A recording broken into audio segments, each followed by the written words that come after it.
Good morning, ladies and gentlemen. And we start this panel after a very educative opening session. This is by and large on 5G and beyond. I think all my co-panelists have been introduced.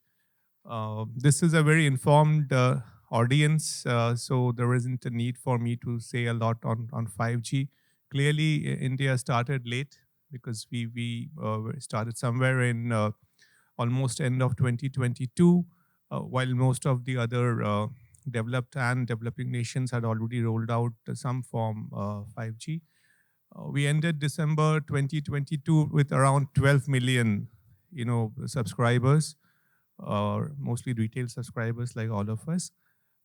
We ended December 2023 with about 130 odd subscribers. So from 12 to 130, it's easy to ramp up like that when the base is small, and then I would expect the current numbers around 150 million or something around that. So the story is familiar. For India, we start late, and then we kind of the growth is faster. Exciting future, and it's kind of from the user's perspective.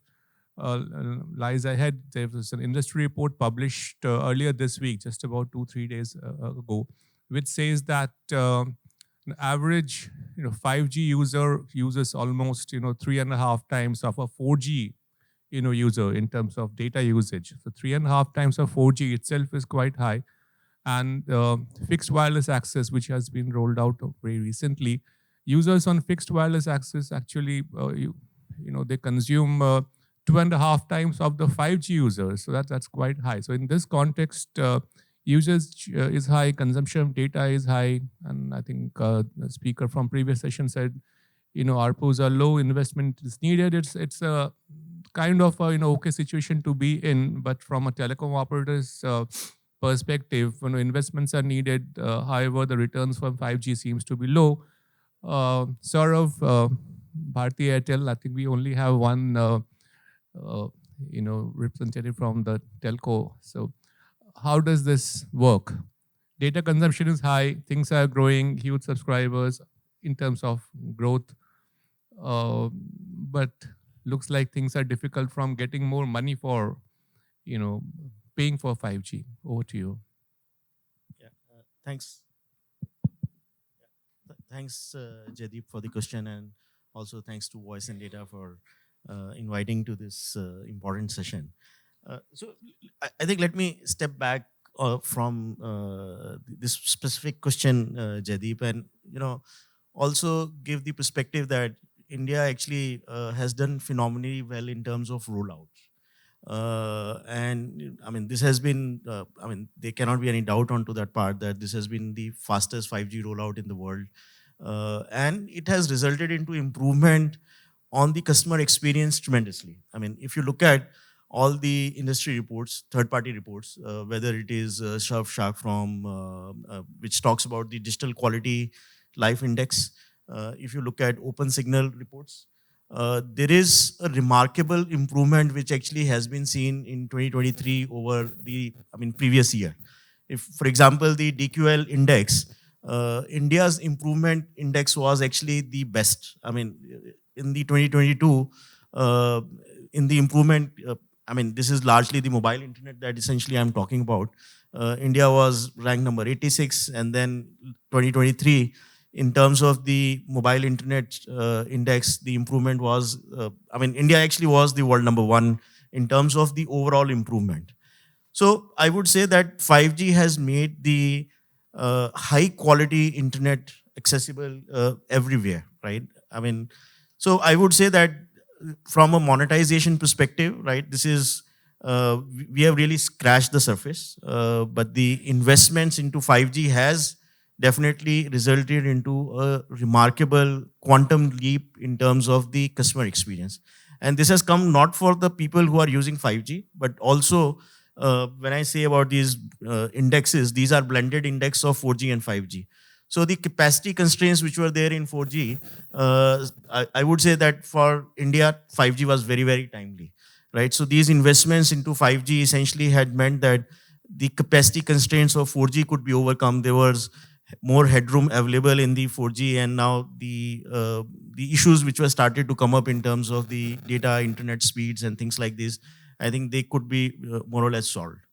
Now, in terms of the specific use cases which essentially will help in monetization, now clearly we see FWA as the one of the most promising scenario, and this is giving the broadband in a different manner, right? And we cover from an Airtel perspective today almost all the 7,000 towns in India. So it's not that it is only tier one cities; it's across. Then the FWA is a real monetization opportunity where the people where it's not just about like money part of laying the fiber, right? It's also the time aspects, and there are many areas which are not accessible. They are not conducive to lay down fibers. The FWA gives the ability to give broadband over there. If you come to the industry part, right, we also have been able to do commercial deployment now. I mean, the contracts are in place for the factories who want to use 5G as their mainstream network for doing the factory automation and running the factory, right? I mean, this is something which is super critical.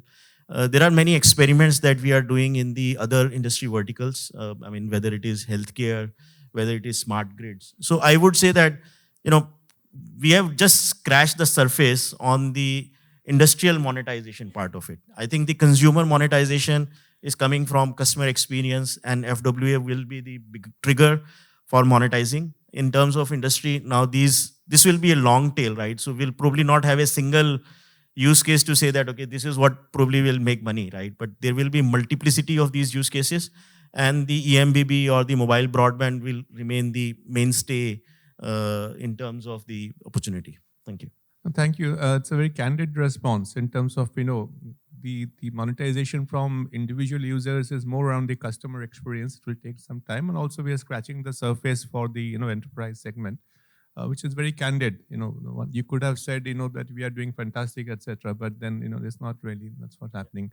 I'll come to Sudakshina, who's from Ericsson, but I'll kind of, consider you as a industry representative for the industry in which you are at a broad level, irrespective of what work you do.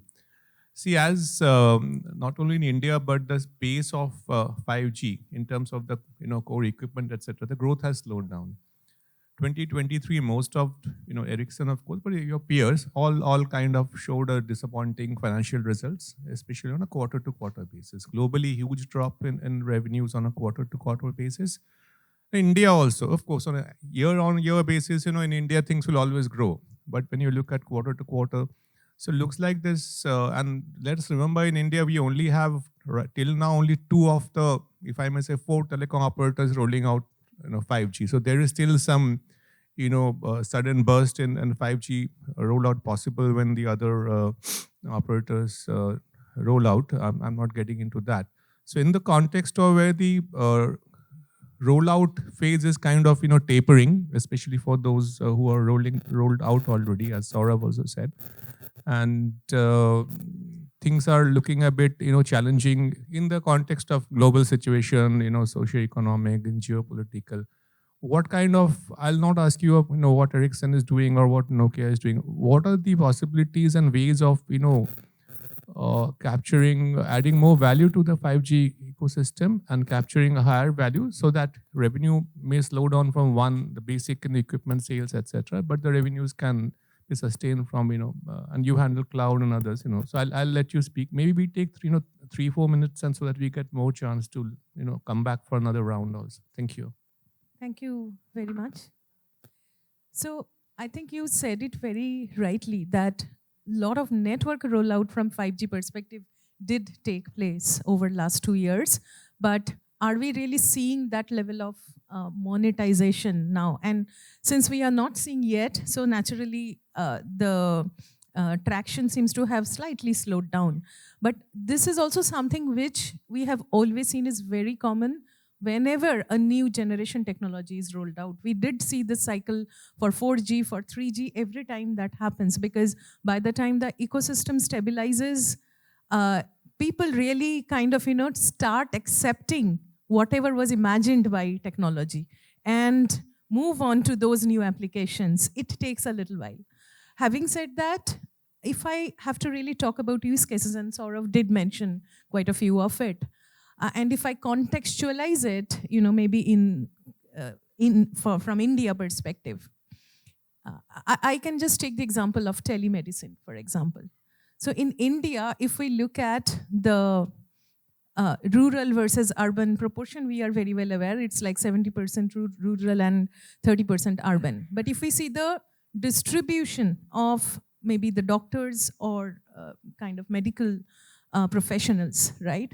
It's kind of, one doctor for 1,500 people. And out of these doctors, 80% of them are staying in urban areas. So this really makes it a very, very prominent case for doing, remote surgery, telemedicine, and for all such use cases. Now, for this to happen, you really need very low latency, very high bandwidth, almost assured bandwidth kind of, arrangements, the network, which 5G like FWA and, private 5G is going to provide. And then on top of that, you build these use cases. It will kind of, for example, for this kind of a thing to happen, to work, it will need a lot of training of the medical staff also, like the assisting medical staff who are maybe managing it from the rural areas. So ultimately 5G will provide the connectivity, that level of latency, bandwidth to make this happen. It will also need sort of the ecosystem to further mature in terms of the low cost ecosystem provisioning. For example, the whole cloud infra has to go really low cost. The security system really has to go very low cost for this to be sustained in India. So this, like healthcare is basically one major use case. Then if I look at education, for example, right? So we talk about virtual classes. So again, in order to really kind of, address the need of the whole country, we really need a lot of remote, mechanism here. Again, this is where 5G will be of immense help. Agriculture, if we talk about like precision farming, for example, or usage of drones or other robotics, to manage it, to improve the sustainability, to reduce waste management. So there can be innumerable use cases. Of course, Industry 4.0 sort of spoke about. So, all these will continue to happen. Yeah. Yeah. Thank you so much. Fairly comprehensive answer. I must, admit one thing and kind of disclose it here. If there is, one person I've always, admired and respected for consistently and relentlessly driving the case of electronics and especially mobility, mobile devices, etc. in India, in my opinion, this is not a public opinion. It is the gentleman sitting at the end of this panel, Pankaj Mohindroo. And this I may have told him privately. I think clearly an applause is needed for him. I've told him privately many times. We go back 2 decades. We work together, as in I being a consultant to his organization. So Pankaj, device ecosystem, from the days where there were nothing to today, we are seeing all the global names, whether it is, US name, Korean name, Chinese brands, local things happening here. I mean, all the numbers we know. You've seen the entire journey. You've been a part of that and you've led most of it. I'll stick to the topic of this panel and not get into, the details there, but in terms of 5G and other, and we are also seeing, sooner than later, satellite-based communication, etc., and other things happening, IoT. So where do you think we are? We have done well, in some areas, especially, mobile devices from where we were. How do you think the device ecosystem will complement and boost and, reinforce whatever the lady and gentleman spoke, before you? Thank you. You see, when old timers like us get together, like PG, Professor Goyal, and my friend, there's always this romance of history we try to get into but let us look at the future. I was hearing Mr. Upadhyay's, I missed the session, but I mean, this is a very important, very, very important thing which he was talking, and, heartening that we have put this together to some extent, and we'll engage on that on a very serious note on the intellectual property. Let me tell you about a structural defect which, when this comprehensive subject of 5G is being discussed, India is the only country in which handset sales are more than service revenues. This is a very scary situation, right? Because we are not a high-cost handset market.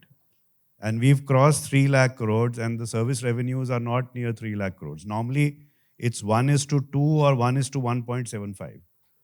If the handset revenue is 100, service revenues will be 150 to 200. So which means that there is a serious, the service revenues are seriously undermined, which is not a healthy sign at all. So Indians are paying too little for service. And that is going to impact the overall investment in the sector, right? But usually we are very critical about DOT and government and operators, but I think in 5G, we need to applaud what they have done. It's a absolutely fantastic rollout and an incredible rollout by both the operators and the way government has streamlined the regulatory things. Coming to the specific subject of handsets, by October 2022, we had 147 models of 5G available in the market. So the rollout could happen very quickly, right? There is another defect which I want to raise, that is the lack of prototypes and design in India, because most of the 5G phones are designed for global markets and also for China. And China has become a wealthy country now. So we are designing products at $300, $400 plus. So you are seeing that there is a big gap now in availability. Our ASPs have gone beyond 20,000 rupees, which is remarkable. Is it all about premiumization of the market, or is it another phenomena? So I think the markets between $100 and $250 are undersupplied, and that's not a good sign. We need to supply those markets because we are seeing that the second-hand market, the prices are going up of smartphones. So these are all not good signs, irrespective of the great rollout and this thing. Also, the third thing which has happened, which is a sensitive thing, is that we in network now we have kind of a duopoly now, which is because of the geopolitical issues, and that can have an impact on the optimization of capital cost. So that is also something I think, but India is doing good work in terms of what we are doing in 5G, etc. Overall, Jaideep, is there any other? No, and in terms of network duopoly, I think Dr. Upadhyay was mentioning that we will have a Nokia Ericsson equivalent from India. He said 2 years, which looked a bit aggressive, but I thought I'll add to that. Go ahead. I missed that but if that is going to be a reality, and I think there's a lot of weight behind that. And the issue of intellectual property, which you were talking about, I think that will have a very salutary effect on something which, we don't agree with at all. The rapaciousness of the legacy sort of patent holders, which we call them SCPs. According to us, they are neither standard nor essential, nor are they patents as far as Indian law is concerned. So I think in the next time, Mr. Upadhyay, you speak, you put question marks after each of these, standard, essential, and patents. And we have sort of legal, technical proof for the same. So that is my opening remarks, Jaideep. If there's anything, We'll come back to you. Professor Goyal, of course, a veteran, as we all know. So from a regulatory perspective, so we have had the Telecom Act just about 3 months ago, and over the last few years, especially 2-3 years, a lot of changes have happened, making it doing business easier, or so it intends to. How do you think regulation will boost 5G, 6G, and overall telecom industry? Whether all aspects. Your views on quick views on regulatory environment in India as a boost for the growth of the industry. Thank you. I will answer your question, the last part, but within 2-3 minutes, 3 points. First, as a chairman TEMA, I am the most happy man on the earth today because we are manufacturing 4G, 5G. We have lots of startup companies. We have VVDN, we have Laha, we have Sankhya, we have Tejas. We are almost the world capital of fiber. We manufacture cable, fiber, preform, silica, everything together. So that is one of the best things we have. And as I said earlier session, thanks to CDOT, we are having 4G, 5G. Now, second part is that regulations part when it comes, the things have changed to the extent that we do not have any ask from the government now. Whatever we think, the research, the startups, Upadhyayji, the research, startup, technology funds, there are hundreds of schemes now available. And the new act which has come up is really changing the things we think of in India. Everything is possible there. And as regards future scope, I think already said by Upadhyayji and by Ericsson and here Airtel, use cases will come up. We will drive it. In fact, world is looking at India now to drive these things. And world, because as an association, we travel to 74 countries, world is surprised to see our passion for 6G. They are surprised to see. We had just a meeting 2 days back with the director of ITU for TSB. He was saying, I do not understand what you want to do in 6G and how will you do. So explain them all our philosophies, etc. Now, last part, out of a joke or out of a lighter moment, when we talk of technology, AI something, I usually say, is human making human irrelevant in the world? There was a case in the media a few days before where a artificial AI-based robot, was touching a lady inappropriately and a case was filed against him. So are we moving to that direction when human will not be needed? Thank you. I think the last topic will be discussed in the next panel. I think there's the AI element in the next panel. I wanted to get quick views from Pankaj on something that you said and then come to the lady and then Saurabh. Professor Goyal mentioned the regulatory situation is such, there's nothing more to ask from the government. Do you agree? No, I don't agree with Please, that's why I thought so. The right time to get a contra view. Go ahead, please. No, but in terms of, you see, we have turned the industry on its head from an import-oriented industry seeking protection to an export-oriented industry. So to recalibrate will take time. India has never been confident. We've always worried about protecting our industry and so on. Now that has started hurting us now because when you want to become a large exporter, it has to be very seamless, the inflow and outflow. So my favorite question these days is, what is the import of electronics in China? I want to ask the audience, any answers to this? Import of electronics, not export. It's $650 billion is the import of electronics, right? Similarly, the fantastic case study of Vietnam, which has exports of $135 billion, right? Of electronics, mobiles and electronics, has an import content of $110 billion. And it's created remarkable, employment and impact on the economy. So we do not have that kind of regulations at the moment. What is happening is that we need to move, we need to scale down. You'll be surprised because we brought about the phased manufacturing program and the, differential duty. We got mobile phones out of ITA 1, etc. So, and now we are talking this language of non-protectionism. That is because we are realizing that when you want to become a seriously export-focused country, you need to be on a zero duty as far as imports are concerned.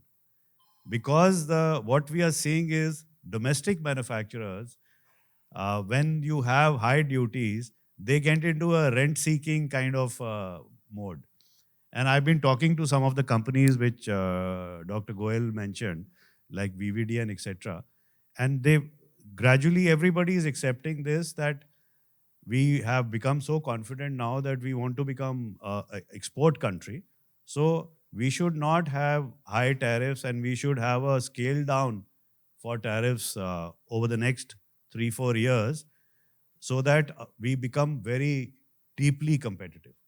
So this is the behavior change we are looking at. Thank you very much. Also, in a converged business and industry scenario, it's the Telecom Act may have been, signed off, but there's myriad other things. The AI law is needed, the Digital India, all those are kind of linked. Any law in the financial space, because telecom, at least from the backbone perspective, is on which, a lot of even the government schemes, the digital, public infrastructure, it all runs on, it's good to have a COVID platform for vaccine, but runs on the telecom network. So on and so forth. So it says 5G and beyond. So let me come quickly to Sudakshina on 6G. There was a vision paper released in India last year. The summary of that, what I understood, in fact, I published also article on that. What I understand is that, while we were late entrant in 5G, on 6G, India clearly wants to have a seat on the table early on. So we influence the standards, the policy, and not be a mere follower and just, roll out network and stuff like that. But even otherwise, there's so many other things happening. How do you think, the overall industry, you can come from the perspective you bring in. You also worked with C-Dot before, which was got known to us a while ago. How do you think, in the next 5 years, 6 years, 6G and other things that's happening, how do you think the industry will, the shape of the industry will look that point of time? Just, your perspective. Yeah, so I think one of the things which I foresee is, of course, there has to be a lot more seamless service and experience creation. And for that to happen, there would be a huge amount of system integration and software solutioning work which has to happen. So from our IT communications industry perspective, I think there would be immense focus on understanding the levers which we have in the network. For example, of course, the mobile broadband, 5G, IoT devices, edge computing, or anything you name it, cloud services. But then all of them have to really interoperate seamlessly. And then the final use case development and the experience provisioning towards the consumer or an enterprise has to happen. So for this, at every stage, there will be a lot of work related to system integration. And from a skill and competence perspective, industry really has to understand. We talk so much about AI, ML, but how to make use of it. I mean, even if I give a simple example of very complex network optimization services which will come up given 5G or 6G kind of network complexity, then how we use AI, machine learning to sort of do that network optimization further, because humanly it will be impossible kind of going forward. And then how we kind of take decisions. So again, in relation to Professor Goyal's point also, like, well, whether humans will be there. So definitely be there. Our skill levels requirement will be changing. We have to know how to use it. And just one more example I want to give. For example, it's a very favorite example. Anybody who works in Ericsson who give it, it's about network slice. So what network slice simply does is it kind of creates a slice in the network, kind of allocating more like dedicated resources, kind of quality of service which is needed. But that is very much related to the use case. So if we are talking about a very, just for example, Kumbh Mela, if we want to create a network slice for that, and then do a complete streaming and broadcast and everything, on that. So the level of service experience and the level of additional software which we will need to make it all work end to end, with so many devices, that would be really, I think, kind of, amazing. So a lot of focus will be required on those. Thank you very much. I'll come to Professor Goyal, and then Saurabh, I'll get to you with some actual use cases. You touched upon it earlier. So what's your view on, there's a 6G vision paper and task force, etc., which Dr. Padhaya also spoke. How do you think India will progress with 6G? Yeah, two things again. One is the question of demand. Pankaj is right. And I think वो हमारे कहते हैं कि ये दिल मांगे मोर. In any case, we have always to have some demand. Otherwise, the जीवन कैसे रहेगा? So now the demands are for growth. Now the demands are for making India as a Viksit Bharat by 2047. So they will continue. As regards manufacturing, Padhya ji, Nokia Ericsson already manufacturing कर रहे हैं India में.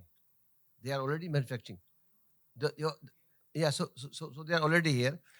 Now, as regards 6G, sir, the world over, as we all know, there has been a trend, a technology will be developed, and then the use cases, demand, etc. comes up. We have seen same thing happening for the 5G. Same thing will go for 6G also.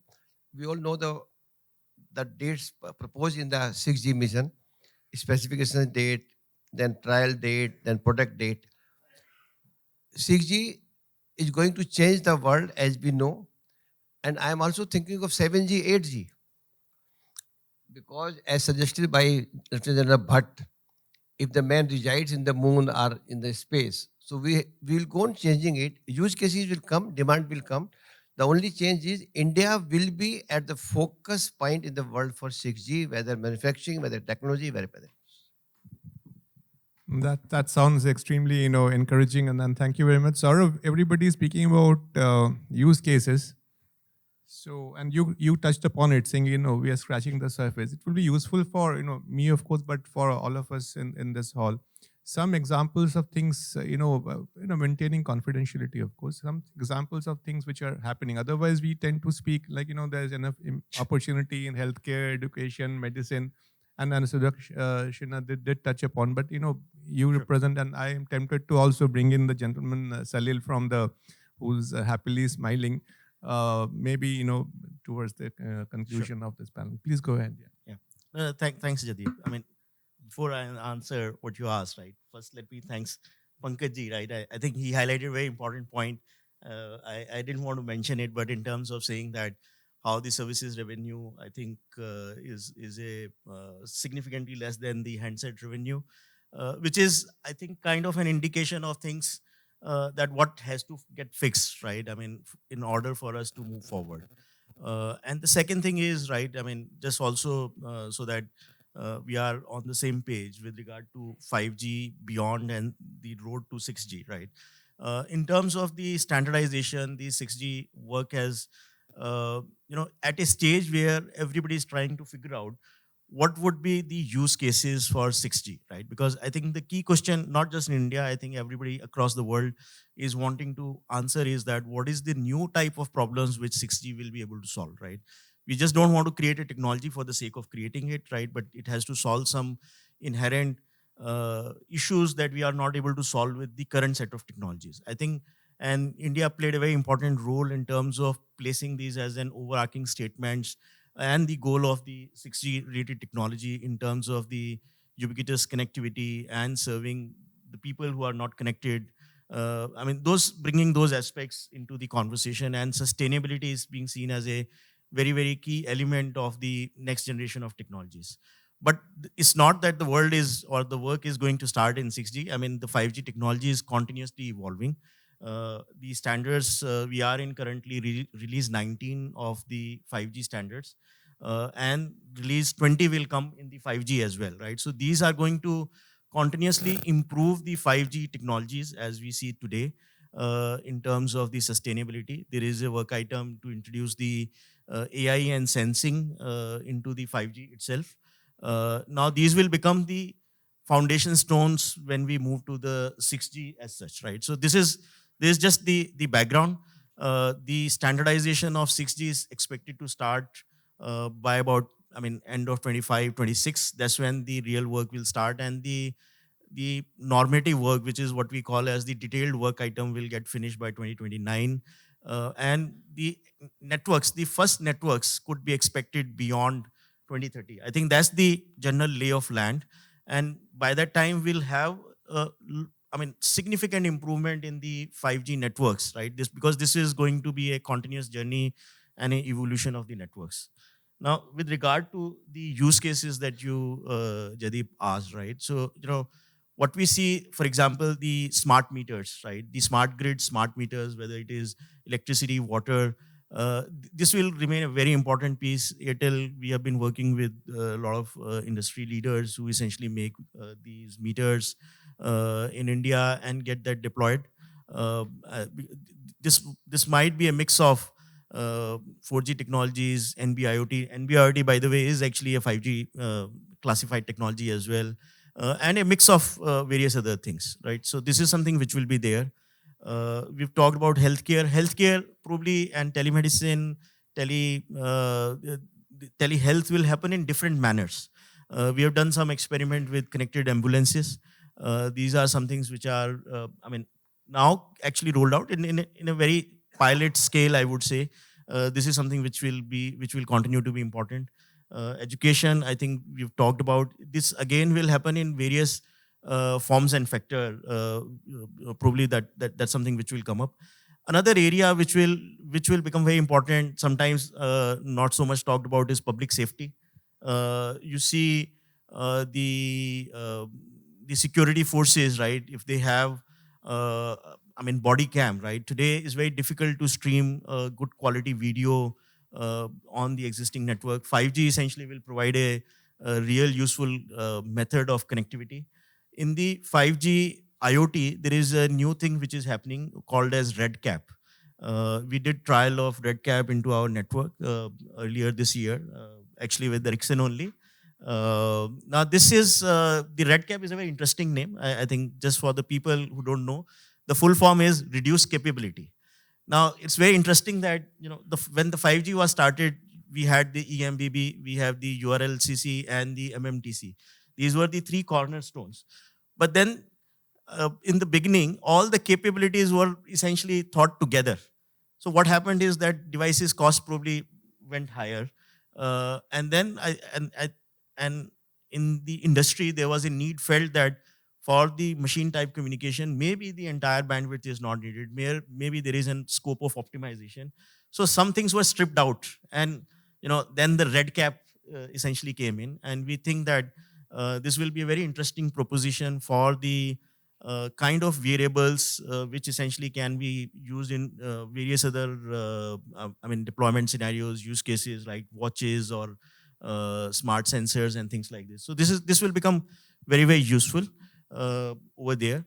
And we see that, right, there is going to be an intersection of AI, ML, the various compute use cases in the enterprise related part, and of course all the capability which essentially 5G is providing. So when you have this intersection, as we work more and more with the ecosystem partners, so these use cases will essentially develop, and I'm sure that in the next panel, I think we'll have much more detailing of these use cases. Thank you very much. It's a comprehensive, and in terms of the IoT or sensors, clearly, Saurabh mentioned about, at least broadly 3 categories in a URLLC, which in this audience I don't need to say, but in case somebody has forgot, it's, ultra reliable, low latency.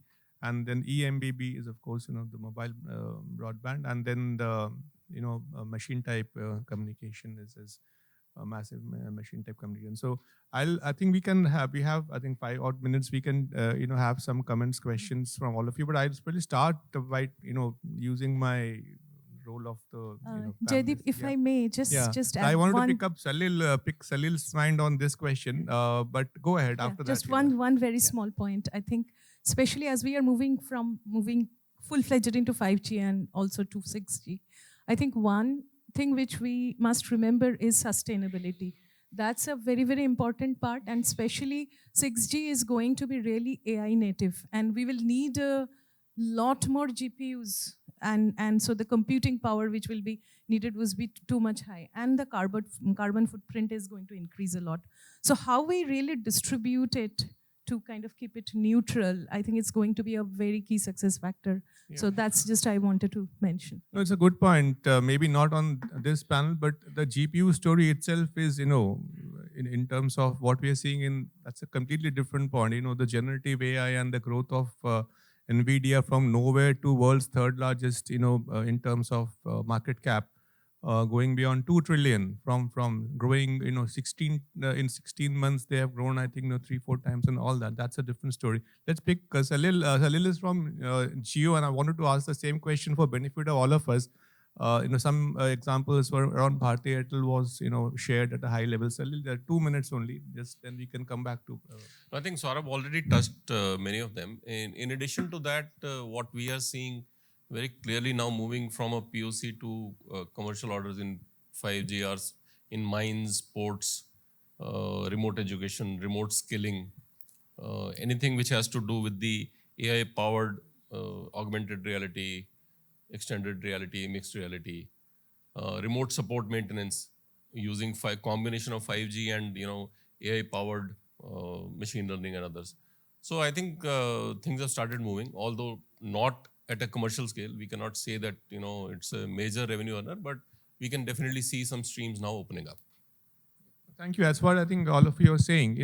We're just scratching the surface. On Pankaj. sustainability, I think it's very critical, but we'll have to dig very deep into the semiconductor ecosystem for that. You see, we can have base stations which are just this size, 5G base station this size.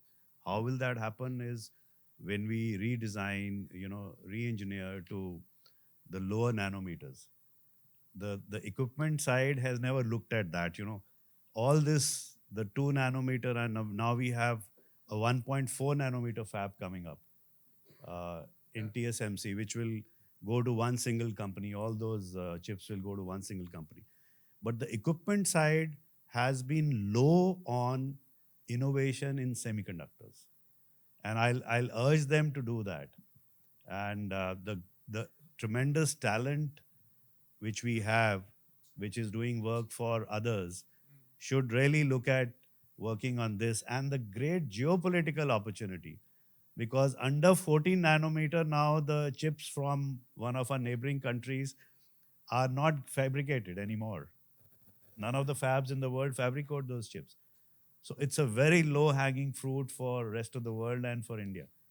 So let's aim for a base station which is about this size, smaller than a smartphone.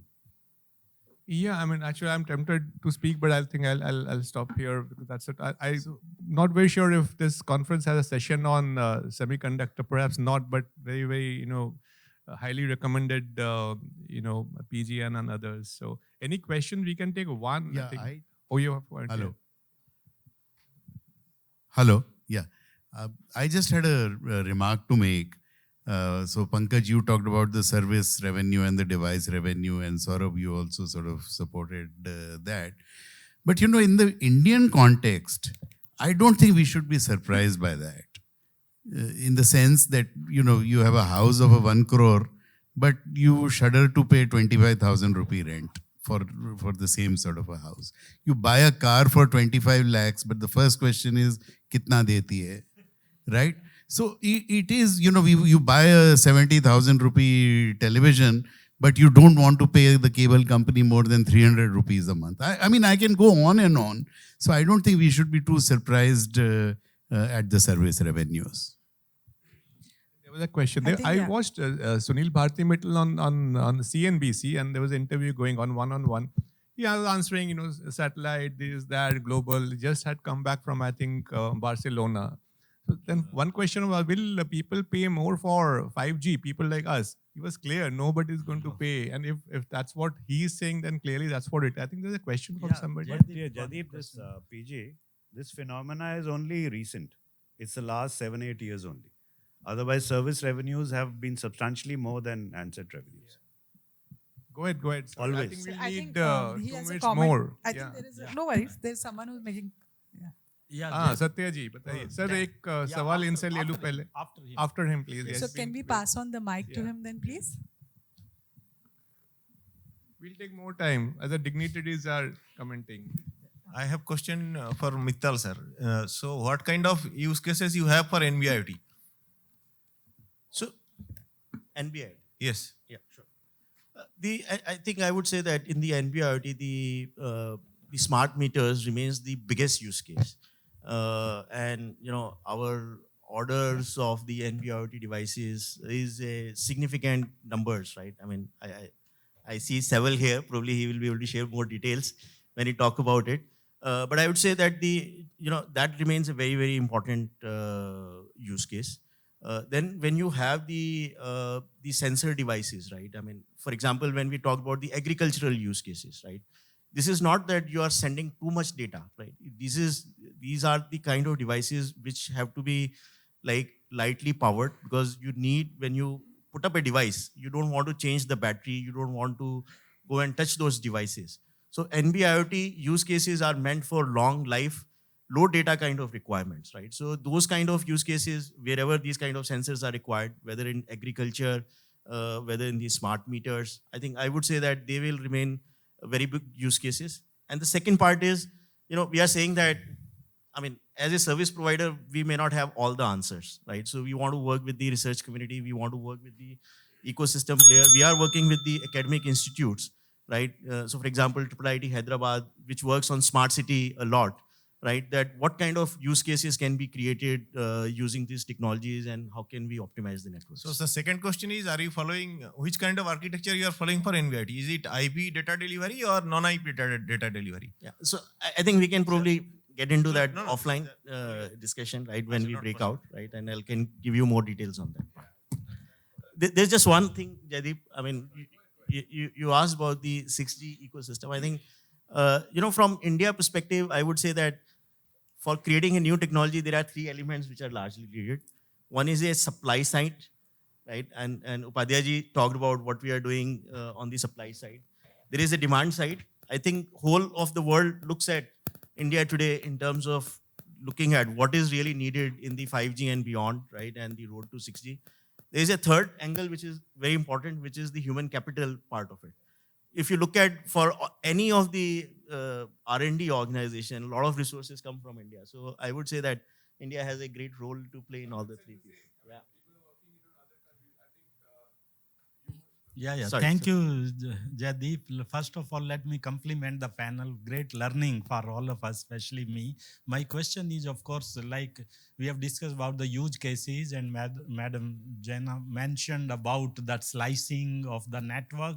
So my question is on the private 5G network. Actually, according to me, 5G and beyond, before we go to 6G, we have to solve the riddle of private network, a big debate going on in the country. And that can be the biggest use case of 5G, according to me, the private 5G. And Madam, you mentioned about the splicing, but mainly Mr. Saurabh, if you can explain whether you can capture or serve that requirement or need of 5G, so that the debate about a 5G spectrum given to the users or the enterprises goes away, and the spectrum can be used more efficiently, and then a slice can be created out of your public network. Can that be solved and done? And because it is a debate and a lot of confusion is there about that in the country. Maybe I'll just take on the enterprise part and then quickly hand over. Yeah. So very quickly, private 5G is going to be very important for the enterprise sector, absolutely required, even if you talk about, let's say, airport, smart airport and modernization. So innumerable use cases, industry 4.0, manufacturing. So in order to for us to become efficient and really having the kind of digitalization we want, it's absolutely essential. So I won't extend, maybe we can catch up in the break. But over to Saurabh, how you can use the network slices, can you give the spectrum? So let me try to answer in a slightly different manner, Satyaji. So what we are saying is that 5G provides a very flexible architecture. What we have done is, on a macro level, we have created a wide area network, right? And which is available in the 5G across the length and breadth of India, right? And the people who want to work, right? We provided this kind of a platform with all the capabilities of 5G which are possible to be used. But there will be also a scenario where we are saying that, an enterprise, a large manufacturing factory probably may need very specialized resources. They may say that, okay, yeah, I mean, I can use the macro network through slice, but they also may want to work on a very exclusive network because of various other reasons, not just because of the spectrum part, but because of security, privacy, or their kind of specific needs, right? And we work with both the kind of models, right? We provide a complete end-to-end macro network which can be utilized, and we also work with the people, and we have experimented. I think our CTO also spoke about this last week, right? That we now have commercial contracts in place where we are running the factory, or we are going to run the factory on 5G. We have done a lot of experiments, we have done a lot of trials, right? But now these people have shown confidence to convert their network to a wireless or a 5G only network. So there are, like, for example, they earlier used to run, just to give context, right? They used to run the previous generation of the factories on a wired network. But then it became kind of a mixed hybrid network, a wired and wireless, right? But as soon as you have more automation, and if you have those machineries which are AGV kind of machineries, this can move around the shop floor, right? You may have, some kind of a drone use case. There is no way you can run those kind of things with the wired connectivity, but you need a reliability, you need the latency. So the private 5G network is a good solution for them. So we work with all the private, people who need this kind of service, and I think and Samuel and others slices will be able to are talk more. dynamic. You can configure it and then just remove it as per your need. So that's where. Thank you. Before we get thrown out by her, I think we need to conclude. I had a lot of points on private 5G, including who's actually taking it. Seems not much, but then I think let's conclude this panel. Very eagerly waiting for the next panel. All the distinguished panelists are here. That's all. I'm happy. I hope it was some use, and please do feel free to catch the panelists or even me if you have anything to ask, especially on architecture or very deep subject. Because it was, I think, engrossing and interesting. I think there was good interaction, and I also picked up one or two, speakers from there. All right, thank you so much. Over to you. Thank you so much, ladies and gentlemen, and thank you, Jaideep, for that session.